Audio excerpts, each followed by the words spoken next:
Joe, let's move on here. I have no idea how to lead into this next game. Like, zero idea.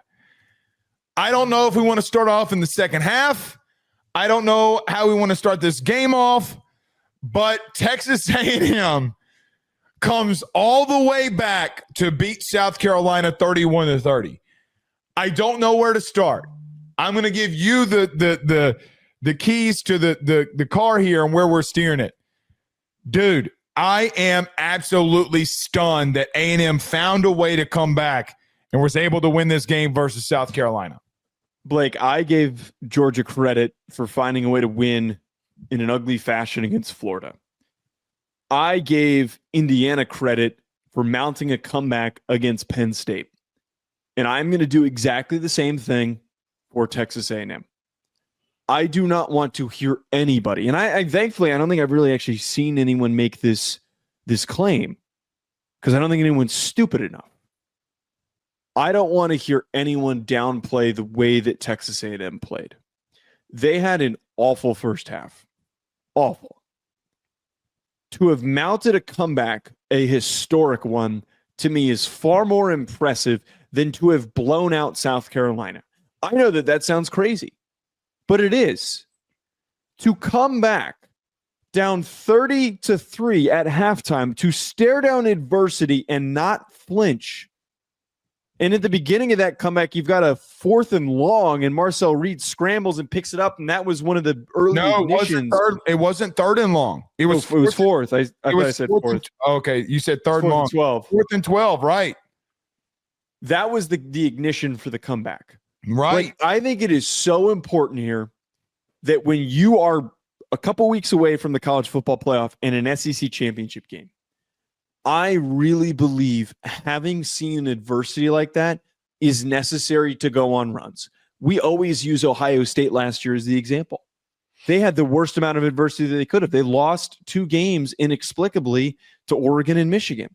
But the fact that they were able to turn to that when they're sitting in a huddle and go, guys, we've been here before. We've been here before. We know how to get through this. I think that is so huge for Texas A&M. And I think that the fact that they were able to come back the way that they did because they just have so much speed at receiver that they can produce a ridiculous amount of big plays over and over again. This Texas A&M team proved to me once again that they're going to win the SEC this year. And they, just like Georgia, have a legit shot to win a national title. I got to be real with you. I would have agreed with you on Wednesday. I'm not agreeing with you today on A&M winning the SEC. Okay. I'm going to stick with my preseason pick. I think they're going to find a way to get in there. And I'm going to still stay with the Georgia Bulldogs. But are they going to get in, though? I don't know. Get in? I don't know. Maybe Bama loses the Iron Bowl. But if you're telling me the best team in the SEC, then we'd have a conversation in reference to it. But they still might get in. Joe, I don't know how to not start until the second half here. Look, it's exactly what we talked about with the differences in teams like Alabama and Texas A&M was yesterday. One team had a lot of mistakes in Alabama and couldn't overcome it. Now, you could say that A&M was able to overcome those mistakes because it was South Carolina that they were playing. If they would have done that to Oklahoma, could they have been able to come back? That would be the first question that I'd ask. Marcel Reed has got to be better at stop turning the ball over.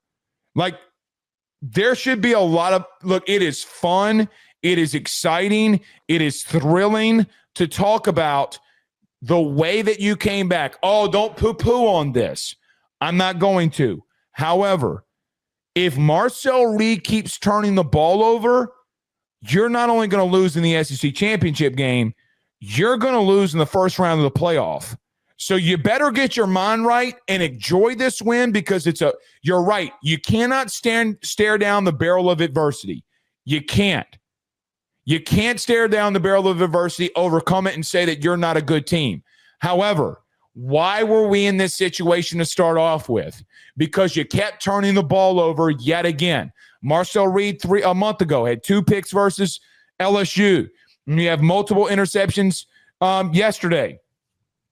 You can't turn the ball over and win and go where you want to go. However, Joe, I'm starting in the second half. I mean, we can talk about all the mistakes. The pick, the strip sack with a big boy, fat boy touchdown, which, by the way, hello. And when I do think that people talk about, oh, well, they only beat an SEC, a really bad South Carolina SEC team. Well, the guy that had and forced the strip sack was Dylan Stewart. Not a lot of guys teams that are 3-5 or 3-6 at the current moment have Dylan Stewart on it. Just newsflash. Regardless of all of that, you're right. What set them up was they went for it at midfield, and Marcel Reed ran on 4th and 12 to pick up a first down. After that, they had the Reed scramble for a first down, a wheel route to Williams for a touchdown. You have the post touchdown and 3 plays offensively later. You get the ball back. Roman on a big play that looked like the ball was being thrown to Concepcion, but he catches it, and it gets over 70 yards. Then you have the tight end leak for a touchdown. Joe, this is all within 15 plays. They scored 4 touchdowns in less than 20 plays. This is my point. So in saying that Marcel Reed should not turn the ball over, you can't and get where you want to go. They put up 28 points in less than 10 minutes. You can say South Carolina's bad, but I went and looked at it today. They're a top 50 defense. So, yeah, they're bad. They're a bad team. They're not a bad defense. Joe, that is insanity. You go and look at their numbers, too. I want to bring this up as I wrap up here on this part of it. Mm-hmm. You look at A&M. You look at the situation of having to come back. The most impressive thing of the weekend for me, up, advertisement. Don't do that. Go back. Here it is. The most impressive thing for me is this. They had 21 points in the third quarter. 21 points in the third quarter. It's nuts. They should have had 14 in the fourth quarter, okay? But then they have another turnover, and they don't get a touchdown to make it 38-30. This team legitimately could have scored 35 points and a half. It's impressive, man. It's impressive the way that offensively they can do things. I think that's part of the reason why also, too, that like they're kind of unique in this conversation because they're like one of, we'll say, 3 teams in college football that could put up that many points that quickly. I would say them. I would say USC. I'd say Ohio State. Ohio State would probably be the third team. To have that, because they have the structure of the receiver room is just all deep threats. It is all really fast, explosive dudes who just can separate in an instant. So that was part of the ignition for all of this. So the spark for all this is that it took a couple of deep shots to just completely flood South Carolina that they were on their heels. Only other thing I got to add to this, I mean, Beamer's got to get fired. I don't know how you justify keeping him. I have no idea how you justify keeping him. He's an awful coach. Why would you? Why?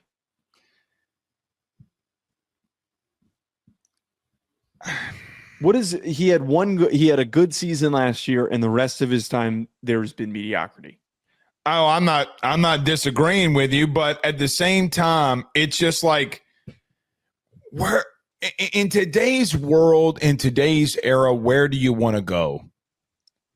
You have freaking Lenore Sellers and Dylan Stewart.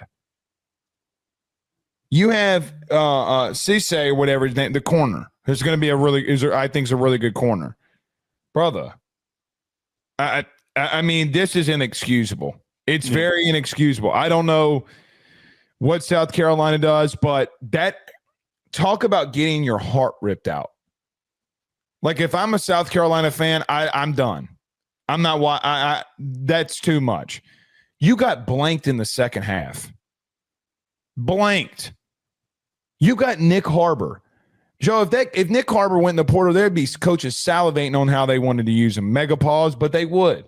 They'd be like, dude, what is going on? That is one of the most atrocious coaching jobs I've ever seen done. Because at some point, you got to call a timeout when these big plays happen and stop the momentum.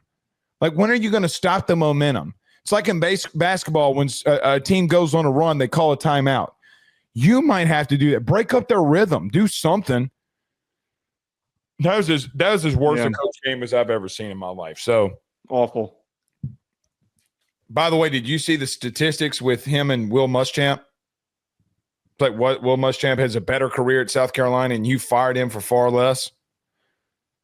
I mean, I didn't register that. That's Muschamp also had a 9-4 season, by the way. So I remember South Carolina was decent when he was there. Bring him back. Bring back Will Muschamp. Do you want to get in this coaching carousel though with all these with all this craziness? Yeah, I don't know who you're going to realistically go and pull away. That's the only thing. Who would they be the last team? By the way, before I even answer that, Lenora Sellers, no one's going to remember how great he threw the football in this game.